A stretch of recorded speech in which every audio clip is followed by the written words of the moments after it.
Love you ज़िंदगी channel देख रहे सभी दर्शकों का बहुत बहुत स्वागत है। दोस्तों, आज हम जुड़ चुके हैं गगन गोस्वामी के साथ, जो डिफेंस ताइक्वांडो एकेडमी के फाउंडर हैं, साथ में उनके कोच भी हैं, बच्चों को सिखाते हैं ताइक्वांडो। तो सर, आपका बहुत बहुत स्वागत है। बहुत बहुत धन्यवाद मैम। सबसे पहले तो हमारी एकेडमी में पधारने के लिए और हमें मौका देने के लिए कि हम अपनी आवाज़ लोगों तक पहुंचा सकें। Thank you. सबसे पहले तो सर हम आपको बधाई देते हैं क्योंकि आपकी एकेडमी का जो है MOU पास हुआ है कोरिया के किसी सेंटर के साथ। तो इसके बारे में थोड़ा डिटेल में विस्तार से हमारे दर्शकों को बताइए कि ये क्या मेमोरेंडम ऑफ अंडरस्टैंडिंग है और इससे बच्चों को, हमारे बच्चों को, जो भारत के बच्चे हैं ताइक्वांडो आपसे सीख रहे हैं, उनको क्या क्या फैसिलिटी मिल सकती है? एक्चुअली इंडिया में एक कोरियन कल्चर सेंटर है दिल्ली में, कोरियन एम्बेसी जिसको हैंडल करते हैं। तो उन्होंने एक सर्वे किया था इंडिया में। उन्होंने सभी एकेडमी के ऊपर फोकस किया, पूरे एकेडमीज़ को देखा, प्राइवेट एकेडमी, गवर्नमेंट सेंटर। तो सर्वे करने के बाद उनका कांटेक्ट हुआ मेरे साथ। वो उन्होंने यहाँ पर विज़िट किया, एकेडमी देखा, बच्चों को देखा, हमारी अचीवमेंट्स उन्होंने देखी। तो उसके बाद एक मेरा मेमोरेंडम ऑफ अंडरस्टैंडिंग अभी पास हुआ है कोरियन कल्चर सेंटर के साथ। इससे हमें ये फ़ायदा हो रहा है कि अगर हम फ्यूचर में हमें ताइक्वांडो को इम्प्रूव करना है और अपने बच्चों को और इम्प्रूव कराना है, खुद को इम्प्रूव करना है, तो वो हमें ट्रेनिंग में हेल्प करेंगे। अगर आने वाले टाइम में हमें कुछ उनसे ज़रूरत पड़ती है, बच्चों को बाहर भेजना है, कोरिया में ट्रेनिंग करवाना है, तो वो उसमें हमें हेल्प करेंगे। और अगर हमारी एकेडमी से और अच्छी अचीवमेंट्स आती है, रिज़ल्ट अच्छा आता है, तो इक्विपमेंट्स भी हमें कोरियन कल्चर सेंटर देगा। कुछ उन्होंने अभी तक हमें दिया भी है। तो एक नाम जब जुड़ जाता है तो हमें काफ़ी फ़ायदा होता है उससे, क्योंकि इंडिया में फेडरेशन का हाल ये है कि यहाँ पर डिस्प्यूट्स होते रहते हैं। ये सिर्फ ताइक्वांडो में नहीं है, सभी गेम में है। और फेडरेशन को छोड़कर अगर हम बात करें इंडियन ओलंपिक एसोसिएशन की, तो उसमें भी डिस्प्यूट है।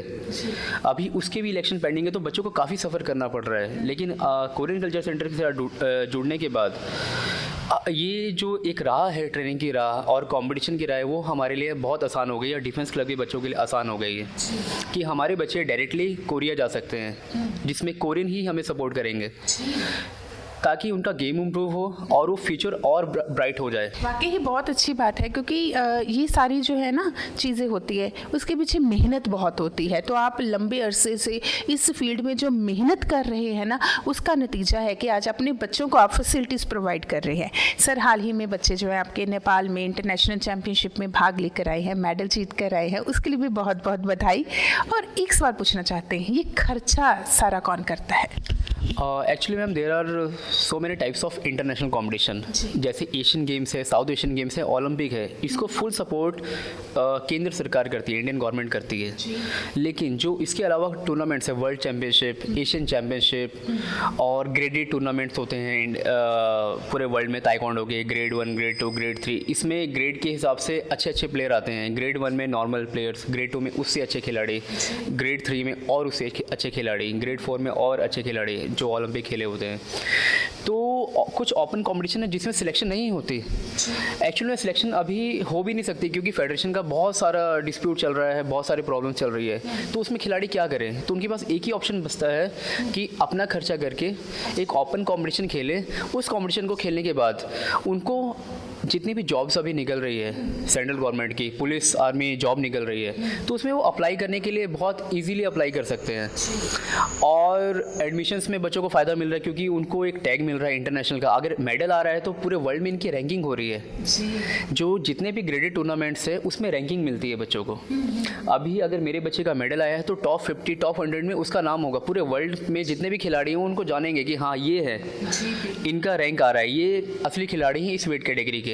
तो ये एक मौका होता है ओपन टूर्नामेंट में। बस यही है कि थोड़ा बहुत जो खर्चा है वो होता है, वो हमें करना पड़ता है। अब एक्चुअली अब हम हर चीज़ अगर सरकार से मांगे तो पॉसिबल नहीं है। सरकार से मांगने से पहले हमें सरकार को कुछ देना पड़ेगा। अगर हम हरियाणा से खेल रहे हैं तो हमें हरियाणा स्टेट के लिए कुछ करना पड़ेगा। पंजाब के लिए खेल रहे हैं तो पंजाब का नाम ऊंचा करना पड़ेगा, तब हमें पंजाब गवर्नमेंट सपोर्ट करेगी। अब सबसे बड़ी जो कंप्लेंट करते हैं इंडियन पेरेंट प्लेयर्स भी, कि मेहनत बिना करे सरकार कैसे देगी कुछ भी। आप पढ़ाई में आप 90% की जगह आप 33% लेकर पास हो रहे हैं, तो गवर्नमेंट आपको स्कॉलरशिप कैसे देगी? आपको मेहनत करनी पड़ेगी। स्पोर्ट्स में मेहनत करो, आप सरकार से लो फ़ायदे क्यों नहीं मिलेगा? सब कुछ मिलेगा। एक IAS ऑफिसर को IAS ऑफिसर बनने से पहले कितनी कड़ी मेहनत करनी पड़ती है, उसको पढ़ना पड़ता है, दुनिया को जानना पड़ता है, एग्ज़ाम क्लियर करना पड़ता है, तब उसके लिए फैसिलिटी के रास्ते खुलते हैं। ऐसे ही खिलाड़ी का भी जीवन है। खिलाड़ी को कुछ भी पाने के लिए मेहनत करनी करनी पड़ेगी और अच्छे लेवल पे मेहनत करनी पड़ेगी। उसको सुबह जल्दी उठना पड़ेगा, एक्सक्यूज़ नहीं देना है कि हम सुबह नहीं उठ सकते हैं। सुबह उठ के मेहनत करनी पड़ेगी। जो डाइट का रूटीन है, डाइट की रूटीन को फॉलो करना पड़ेगा। कोच के जो इंस्ट्रक्शंस है उसको फॉलो करना पड़ेगा। जो माता पिता की बातें हैं उनको फॉलो करना पड़ेगा। और जो पैसे खर्च होते हैं वो तो होंगे पैसे खर्च, स्टार्टिंग में पैसे खर्च होंगे ही होंगे। उसके लिए माता पिता को कमाना पड़ेगा। अगर माता पिता घर में बैठे हैं, कोई काम नहीं कर रहे हैं, आलसी हैं, उनके बच्चे कैसे ग्रो करेंगे? और फिर अगर उस चीज़ को अगर आप बता रहे हो हम गरीब हैं, हम गरीबी के शिकार हैं, तो ये चीज़ सही नहीं है। अगर आप मेहनत करें तो हर चीज़ पॉसिबल है। आप पैसे कमाओ, मेहनत का पैसा है, आप मेहनत करेंगे आपको पैसा मिलेगा। पढ़ाई क्यों नहीं करते हैं? इंडिया की सबसे बड़ी प्रॉब्लम है एजुकेशन। पेरेंट कहते हैं कि हम 5वीं पास है, तो अभी आप पढ़ाई करो। क्यों नहीं करते हो पढ़ाई? जब घर में बैठ के अब मतलब इतना डिजिटल इंडिया हो गया है, सबके घर में फ़ोन है, टच फ़ोन है। अब मैंने कुछ मदर्स को देखा है जिनको पढ़ना लिखना नहीं आता है, कैलकुलेशन नहीं आता, लेकिन फ़ोन में गेम खेलना आता है। तो उसकी जगह वो पढ़ाई करे यार, दुनिया को जाने। अवेयरनेस वहाँ से आएगी। हम कहते हैं अवेयरनेस की कमी है, अवेयरनेस की कमी हमारे दिमाग में है। हम जानना ही नहीं चाहते दुनिया को क्या है दुनिया। सर ये बताइए कि एक चीज़ क्वेश्चन है जो हमारे मन में भी है और बहुत सारे बच्चों से जब हम बात करते हैं जो स्पोर्ट्स के साथ जुड़े होते हैं उनके मन में भी है कि जैसे आपने कहा कि अगर आप कुछ अचीव करोगे तब आपको जो है सारी फैसिलिटीज़ मिलेंगी। तो एक तरफ कुछ गेम्स ऐसी हैं कि जिसमें आप थोड़ा अचीव करते हो लेकिन ज़्यादा फेम मिल जाता है, ज़्यादा पैसे मिल जाता है, और एक तरफ कुछ गेम्स जिसमें ताइक्वांडो भी है कि जिसमें अगर आप बहुत ज़्यादा मेहनत भी करते हो, अचीव भी करते हो, लेकिन उतना फेम या उतना जो रिकॉग्नाइजेशन मिलनी चाहिए स्पोर्ट्स पर्सन को उतनी नहीं मिल पाती। इसके पीछे आप किसको जिम्मेवार मानते हैं? एक्चुअली मैम ये जो तथ्य है इसके मैं बिल्कुल विरोधी हूँ। अच्छा। कि कोई भी गेम में शॉर्टकट नहीं होता, किसी भी गेम में जल्दी से फेम नहीं मिलती, चाहे वो क्रिकेट ही क्यों ना हो। क्रिकेट जरूर टीवी पे आता है, लेकिन जो बच्चे क्रिकेट सीख रहे हैं आप उनसे पूछिए कि बेटा आपने इंडिया खेला है? क्रिकेट की टीम में सिर्फ 11 खिलाड़ी होते हैं। क्रिकेट की टीम में जो नए चेहरे आते हैं वो 2 साल 3 साल बाद आते हैं, लेकिन जो नीचे वाला लेवल है वो बहुत अच्छी मेहनत करेंगे, एक्स्ट्रा ऑर्डिनरी खिलाड़ी बनेंगे तभी वो इंडिया टीम में पहुंचते हैं। क्रिकेट में भी नहीं है आसान।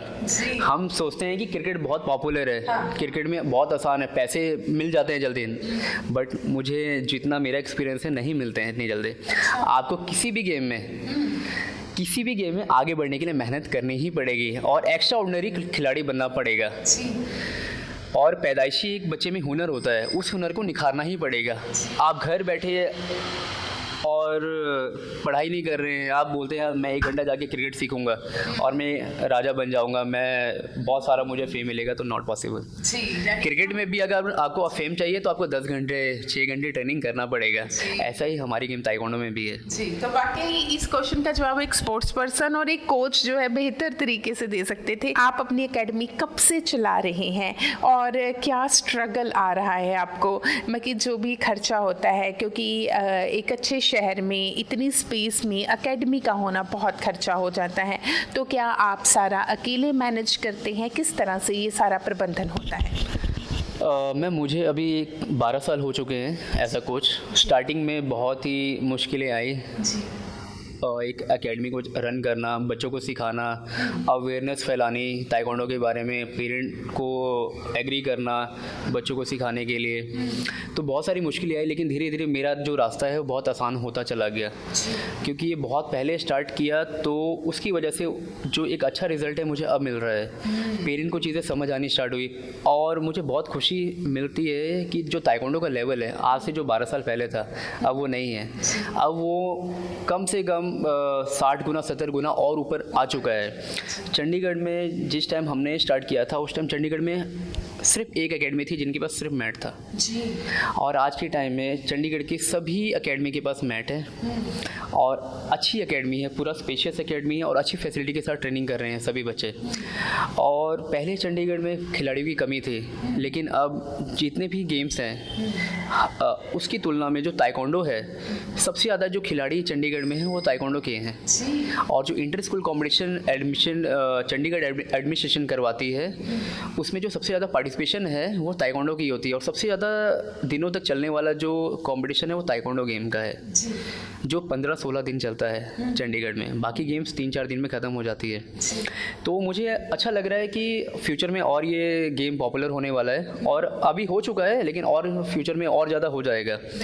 और इसी जोश के साथ हम अभी भी लगे हुए हैं, कॉन्फिडेंस के साथ एक मोटिवेशन आती है कि यस हमने कर दिया, आप सभी कर सकते हैं। और मेरी उम्मीद रहेगी कि ये जो खिलाड़ी अभी हमने जिनको स्टार्ट किया ट्रेनिंग कराना अच्छा कर रहे हैं, और आने वाले टाइम में जैसे अभी 2 खिलाड़ियों ने भारत का नाम रोशन किया है, आने वाले और भी खिलाड़ी हमारे एकेडमी से अच्छा करें। सर आपसे पूछना चाहेंगे कि आप ताइक्वांडो के साथ कैसे जुड़े थे? एक्चुअली मेरा सफ़र बहुत ही कॉम्प्लिकेटेड रहा क्योंकि बचपन में जैसे अभी क्रिकेट की बात उठी थी, तो खेलने के लिए एक ऑप्शन जो गेम है वो क्रिकेट ही होता था। उसके अलावा ना तो हमारी सोसाइटी में इतना स्पेस था, ना ही इतनी अवेयरनेस थी। तो स्कूल में हमारे कोच आए थे, उन्होंने थोड़ा इन्फॉर्मेशन दिया ताइक्वांडो के बारे में। उस एरिया में ताइक्वांडो स्टार्ट हुआ, तो हमने सभी ने पार्ट लिया ताइक्वांडो में और कैंप लगाया। कैंप लगाने के बाद कुछ फ़ीस की डिमांड की गई, तो बहुत सारे बच्चे ने छोड़ दिया, क्योंकि इंडियन की मेंटालिटी है वाई मनी, हर चीज़ में वाई मनी, मतलब सब चीज़ फ्री में मतलब पाना चाहते हैं सभी। तो वो एक टर्निंग पॉइंट था हमारा, मेरा और मेरी सिस्टर का, कि हमने उस टाइम नहीं छोड़ा।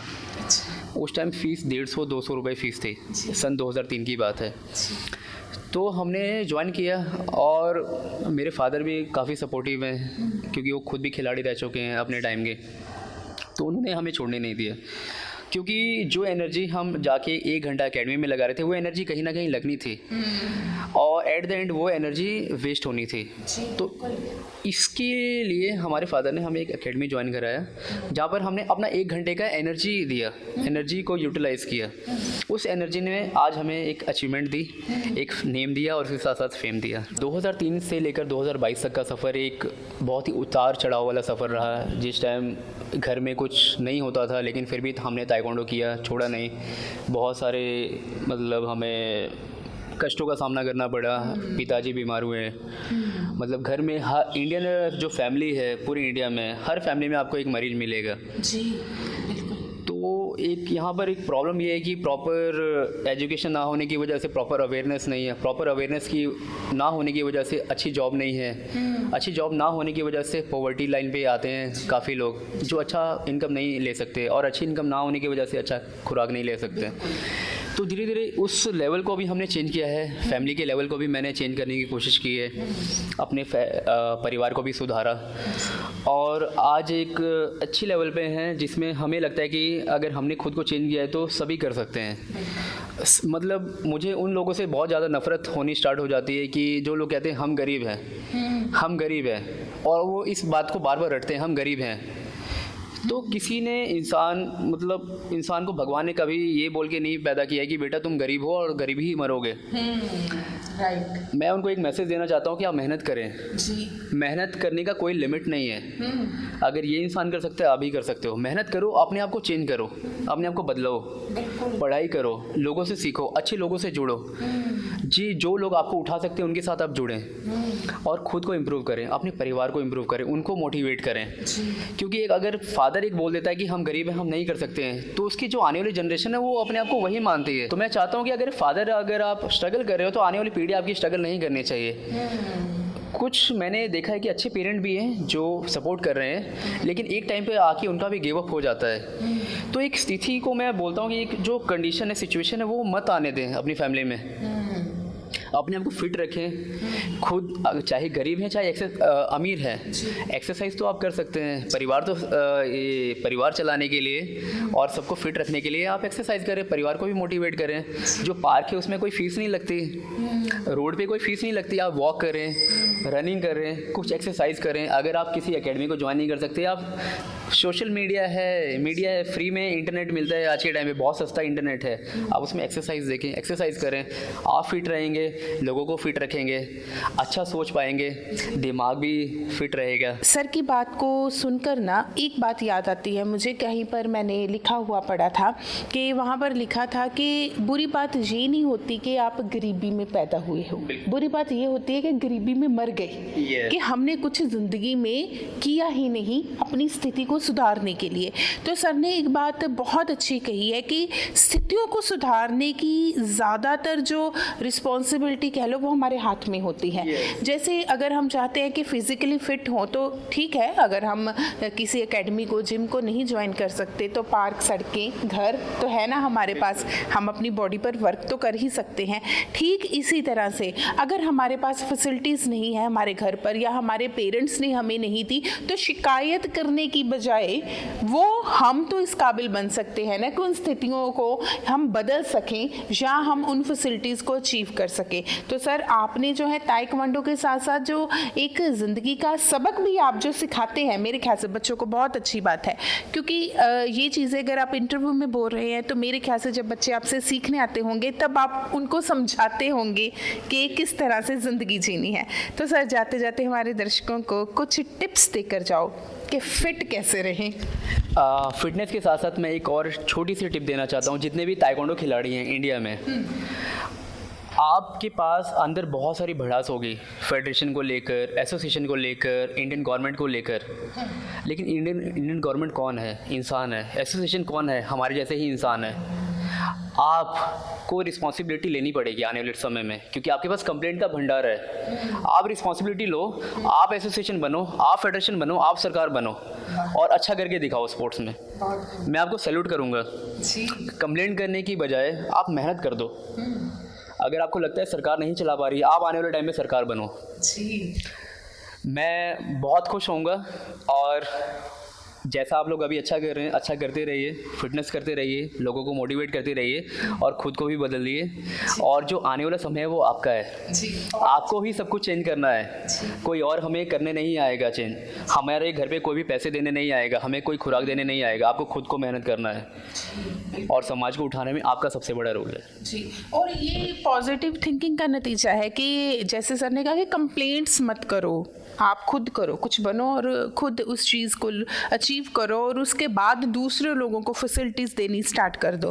तो सर आपने बहुत अच्छी बात जो है वो दर्शकों को बताई है, साथ में स्पोर्ट्स पर्सन को बताई है कि शिकायतें कभी ख़त्म नहीं होगी। अगर आप शिकायतें करनी शुरू करोगे ना तो आपको हर एक चीज़ से शिकायत होनी शुरू हो जाएगी। घर से शुरू होगी, गवर्नमेंट तक, बाहर समाज तक पहुँचेगी। तो इसलिए शिकायतें कम करो, लेकिन अपनी ज़िंदगी में एक स्केड्यूल जो है वो फॉलो करो, अपने आप को फिट रखो। फिट यहाँ पर फिजिकल फिटनेस के साथ साथ सर ने मेंटल फिटनेस की भी बात की है कि अपने आप को स्ट्रांग बनाओ, मेंटली भी और पॉजिटिव बनाओ। सर आपने समय दिया, बहुत बहुत धन्यवाद। Thank you ma'am. आज के लिए इतना ही, फिर मिलेंगे। धन्यवाद।